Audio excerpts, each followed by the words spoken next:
Hello, welcome to the Address of Fear. If you love horror stories, don't forget to subscribe to our channel. If you're ready, let's get started. Lisa Carter lived alone in one of Indiana's small, forgotten towns. Since childhood, she had been obsessed with old books and antique artifacts.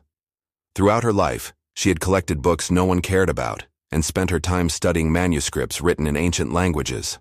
As a child, her mother had told her, "Some books are not stories waiting to be read, they are doors waiting to be closed." Lisa had always seen this as a romantic metaphor until she came across that book. That day, she had gone to an abandoned farmhouse on the outskirts of town. The owner had disappeared years ago, leaving nothing behind. The house was nearly falling apart. The windows were broken, the doors rusted, and the walls crumbling with dampness. As she entered, the smell of old wood mixed with the scent of mold struck her nose. The creaky wooden floor seemed to cave in with every step she took. When she descended into the basement, the air grew even heavier.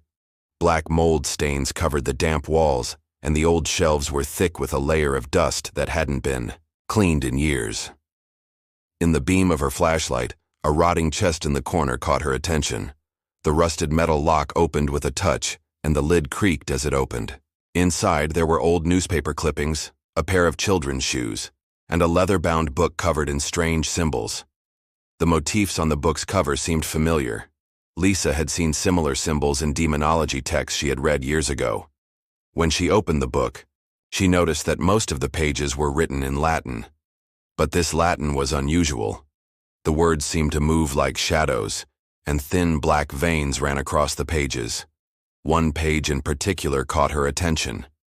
It had an old seal on it, though it seemed worn away by time. In the center of the page was a sentence written in large, dark red letters. Lisa was certain the book was a grimoire.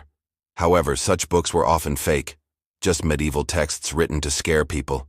So she didn't take the warning seriously. She took the book with her and returned home.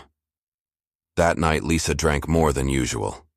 As she poured red wine into her glass, her eyes kept drifting to the book. She felt a strange pull, an odd attraction. It was as if the book was calling to her. Even when she set it down on the table, she thought she saw the pages shift slightly, but she chalked it up to her fatigue and the effects of alcohol. After a while, she decided to open the book and read. As she flipped through the pages, one section caught her eye. Rituel del Somnium, the dream ritual. The instructions at the bottom of the page were simple. Recite the words aloud, light a candle, and wait in the dark. Lisa smiled and shook her head. Old superstitions, she muttered. But still, she decided to try the ritual. She lit the candle and began to read the words written in the book. In nocte tenebris, vocote, ex umbris venias, demonium invocatum. As she recited the words, the air in the room suddenly changed.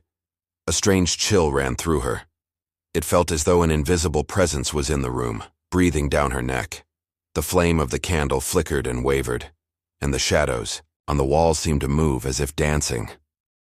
Lisa hesitated for a moment. A sense of unease gripped her, but she brushed it off, convincing herself she was just scaring herself. But the moment she uttered the last word, the lights went out. Complete silence. Lisa's ears began to hum. Her heart was pounding in her chest. For several seconds, nothing happened. Then, from the corner of the room, she heard something move. Creaks. Footsteps. A breath. Lisa fixed her eyes on the darkness. Suddenly, in the middle of the room, it felt as though an invisible hand snuffed out the candle's flame. At that very moment, she heard a hot, suffocating whisper against her neck. "You called me, Lisa." Her blood froze in her veins. Gasping for breath, she reached for the lighter on the table with trembling hands. Just then, the lights flickered back on. The room looked the same as before, but Lisa could feel she was no longer alone, deep in her bones. That moment, she was certain of only one thing. It was too late. Lisa tried to convince herself that what had happened that night was just a product of her imagination. The combination of wine and sleeplessness might have caused her mind to play a cruel trick. She searched for a logical explanation, but the fear inside her wouldn't go away. She hadn't felt this way before reading the book. The room hadn't. Felt different even when the lights were off. Now every corner of the house seemed threatening to her. She lay down on her bed, closed her eyes, and took a deep breath. She thought if she could fall asleep and forget everything, her fear would disappear by morning. But sleep seemed farther away than ever.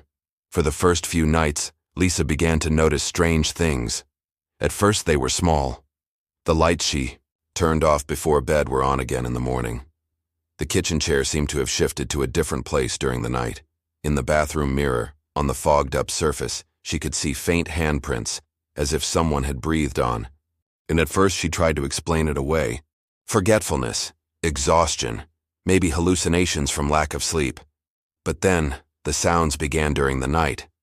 At first it was a soft whisper, which she thought was just the wind slipping through the window. But over time, the whispers turned into words. Unintelligible Latin phrases reached her ears. Sometimes it was a woman's voice, other times a horseman's voice. But the worst part was when these voices began calling her name. Lisa. Lisa. Can you hear me? The nights grew increasingly terrifying. She began to notice that her own shadow was lagging behind her movements by a few seconds. One night, when she entered the bathroom and looked into the mirror, she saw that her reflection wasn't blinking. She screamed and jumped back, her heart pounding in her chest. But when she looked into the mirror again, everything was normal. This was just the beginning. One morning when she woke up, she noticed small bruises on her arms. At first, she thought she must have bumped into something while sleeping, but the next morning new bruises appeared. Worse yet, some of them were long and thin, like someone had scratched her with their nails. Lisa thought maybe she had scratched herself in her sleep. She cut her nails and made sure to keep her hands under the blanket while sleeping, but every morning she found new marks. Then, one night, she noticed thin, shallow, but regular lines on her legs. When she looked at her back in the mirror just below her shoulder blades, there were marks, as if something sharp had left a trace.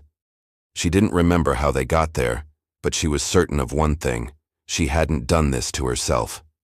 Lisa was struggling with insomnia. She no longer even wanted to lie down in bed. When she closed her eyes at night, she felt like something was watching her. And one night, just as she was about to fall asleep, she noticed movement from the darkest corner of her room. At first she thought it was a trick of her eyes, but then 2 points appeared in the darkness. Red, glowing, lifeless eyes, staring directly at her. Her heart raced, her breath quickened. She couldn't move. She didn't even want to blink because she was afraid. If she blinked, that thing might get closer. At that moment, a deep, chilling voice echoed in the room. "You called me, Lisa." Lisa's mind instantly emptied. She jumped out of bed and turned on the light. The room was empty. But when her eyes drifted to the edge of her bed, she saw long scratch marks etched into the surface. Lisa was now terrified of sleeping at night. When she closed her eyes, she could feel the presence of something watching her in the darkness. That thing was with her not just at night, but also during the day. It hid in the shadows, silently watching, and sometimes it whispered. At first, these whispers were only heard in the bedroom, but then they started to reach her in the kitchen, the bathroom, and even the grocery store. The whispers grew clearer. What had once been a murmur began to form words. "You are mine now." Lisa wanted to believe this was just a hallucination. Her mind must have been playing tricks on her. But as the days passed, she realized it wasn't just her mind, but her body that was surrendering to the fear. One morning, when she entered the bathroom, she noticed thin scratches on the mirror. At first, she thought they were random marks from the fogged-up surface. But when she looked more closely, she realized they weren't random. The sentence seemed to have been scratched into the glass with nails. "You can't escape me." Lisa's blood ran cold. She took a step back. Her reflection still looked like her, but when she studied her face more carefully, something felt off. Her eyes were pale, the dark circles under them more pronounced. Her hair was messy, and her face looked colorless, as if she belonged to someone who had been sick for a long time. But the worst part, her reflection smiled at her. Lisa screamed and ran out of the bathroom, slamming the door behind her. She swore she had seen it. For several seconds she stood in front of the door, breathing deeply. Then, trying to convince herself her mind was playing tricks, she shakily opened the door again. The mirror was empty, but on the back of the door, deep scratch marks, the length of a finger, were carved into the surface. Lisa no longer just felt like something was wrong at night. She felt it during the day too. As she walked through the streets of the town, the faces of people would momentarily change. An old man walking past her had his eyes turned completely black, his lips curling into a sinister grin. A woman, holding her child, turned and stared at Lisa with empty eyes, saying, "Death is with you, Lisa." But when Lisa blinked and looked again, everything was normal. She tried to convince herself these were just hallucinations. Lack of sleep, stress, maybe she was having a nervous breakdown. She repeated over and over that this wasn't real, but one day everything changed while she was shopping at the market. As she wandered between the aisles, everything suddenly went silent. The sounds of people talking, the carts rolling, everything stopped. It was as if the world had frozen for a moment. Slowly, Lisa turned around and saw the people at the other end of the store. Frozen. They were all staring at her. Their eyes were hollow, their faces frozen. Then all at once they raised their arms at strange angles, and from their mouths came a single word in unison. "You are mine." Lisa dropped the bottle of milk she was holding.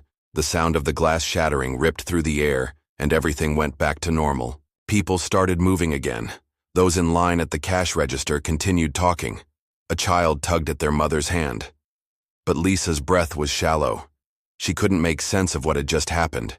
She rushed out of the market and into her car, her hands trembling on the wheel. She buried her head in her hands and repeated to herself, "It's not real, it's all in my head. It's all in my head." But at that moment, she glanced into the rearview mirror and saw a silhouette sitting in the back seat. Its head was bent forward, its face hidden, but its presence was undeniable. Lisa froze in place, her whole body locked in fear. She couldn't move. And then, she heard that horrifying whisper again. "Wherever you go, you can't escape me." Lisa's moments of losing control were becoming more frequent. One night, she woke up in the kitchen with a knife in her hand. She couldn't remember anything before that moment. Another day, she found herself sitting in the living room, writing Latin words on a piece of paper. She must have written for hours, filling page after page, her hands covered in ink. But she had no memory of writing those words. One morning, as she looked into the mirror, she noticed new cuts on the back of her neck. She couldn't remember anything before that moment. She could no longer trust herself.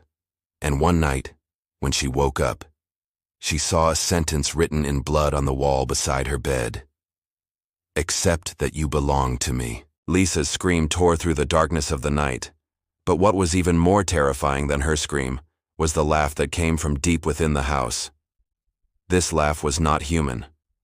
Lisa's world grew darker with each passing day. The once peaceful and safe house now felt like a prison to her. Even though she spent sleepless nights, she couldn't remember anything by morning. But the knives and cuts she found in the kitchen made her realize something was wrong. The knives were covered in blood, like a pond over a river. She didn't know where she had found them, or how they ended up there. But when she placed her hand over the knives, it felt as though all the power was concentrated there. Yet it was terrifying at the same time. She had gotten into the habit of locking all the doors while sleeping at night. But when she woke up in the morning, the doors were still locked, yet something had changed. Her bed was gone. In the corner of her room, a broken rug was scattered, as if someone else had lain on it and gotten up. And on the wall, Latin sentences were scratched into the surface with fingers. "She is mine." Every night, the way she spent her time had become increasingly more complex. One night, when she woke up once more, her hands trembling, she realized something. Her body was constantly under the influence of a foreign force. Sometimes, when she woke up with bloodshot eyes from sleeplessness. She couldn't remember those moments, but her hands were always covered in blood. And every day, every night, she felt more alienated. One night, everything was silent. All the lights were off, and everything in the house seemed frozen. While sitting alone in her room, Lisa felt a strange unease. Something was watching her. The light she had just turned off a few minutes ago had gone out again. But this time, all the lights in the house went out at once. Darkness had completely taken over. Lisa, frightened, tried to turn the lights back on, but the power was out. Then she noticed something. Her eyes caught sight of a figure in the dark. Slowly, she approached the mirror in her room. Her reflection, as usual, was watching her. But in that moment, she felt that something was wrong. The face that appeared in the mirror, looking like hers but also strange, smiled at her. The face looked decayed. Its eyes were pitch black, hollow. Slowly, that thing, Lisa's reflection, opened its lips and whispered in a deep, hoarse voice, "You are mine now." At that moment, the world seemed to shift into another dimension. It was so terrifying it left Lisa in horror. As her reflection smiled, the decaying skin on its face and the empty eyes seemed to move closer to her. For a brief moment, it felt like the being that was there belonged to someone else, as though it wasn't from this world. Her eyes searched somewhere between crying and laughing. She had lost everything. She didn't even remember who she was anymore. But the thing she saw in the mirror, it wasn't just a reflection, it was now a part of her. Fighting to overcome her fear, Lisa punched the mirror. In that moment, she didn't understand how her hands moved, how she struck. Everything in her mind was blurred. The glass began to crack and shatter. The sharp sound of the cracking glass echoed in Lisa's mind.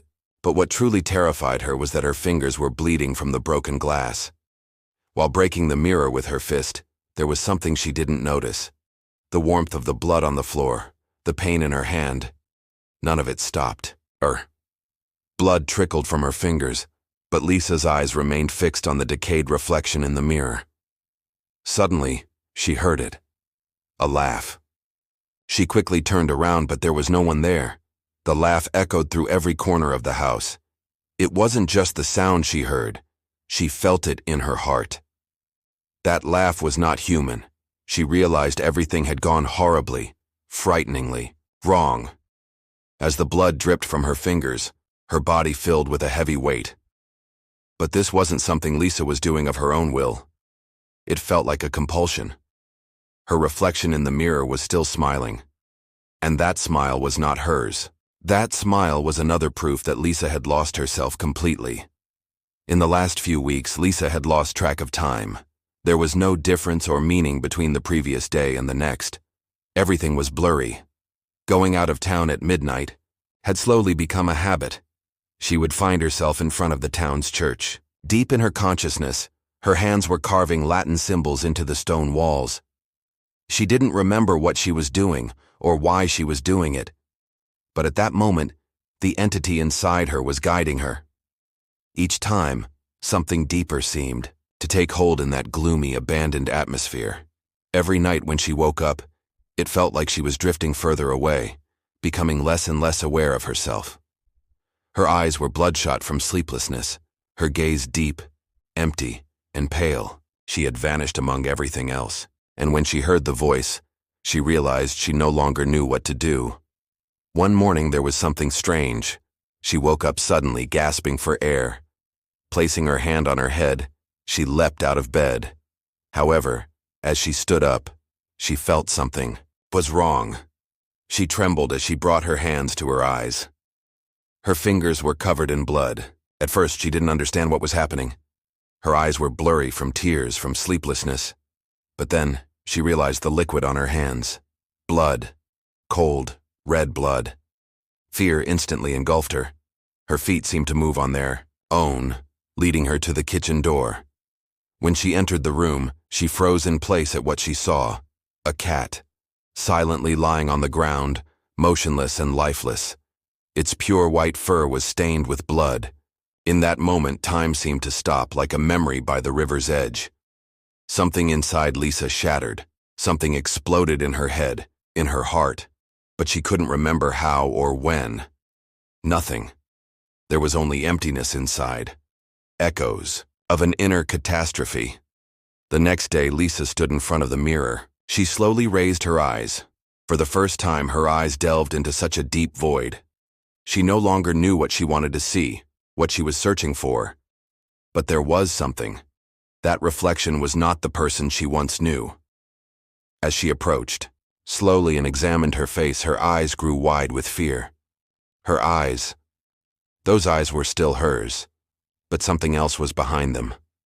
That thing was coming out of her depths, and it was breathing. Slowly, deeply. Lisa couldn't recognize herself. The person in the reflection was like a stranger, but everything about it was aware. That stranger, her reflection, was more in control. That stranger, in fact, the entity inside her, the demonic force, had already taken over Lisa. She stared at her reflection for a while longer. Then a whisper echoed in her ears. "It's time. Lisa, accept me completely." At that moment, she realized nothing would ever be the same again. The emptiness inside her grew. There was nothing left to stop her. There was no fear in her eyes, no sadness, only acceptance. In that moment, she felt the power and the desire within that thing. And with every passing second, she realized that she was merely an instrument, a passage. She was now a part of it. At night, she could feel that the moment everything would end was drawing near. No one would remember Lisa anymore. Lisa would remain only as a memory, a dark part of the memories, fading away as if she had never existed. Finally, one night, everything began again with that terrifying, strange silence. When she looked into the mirror to see herself once more, she felt nothing in her depths. She didn't know if her heart was still beating. There was a pain, but she didn't feel it. She no longer recognized that pain. And at that moment, the thing inside her commanded her like an order.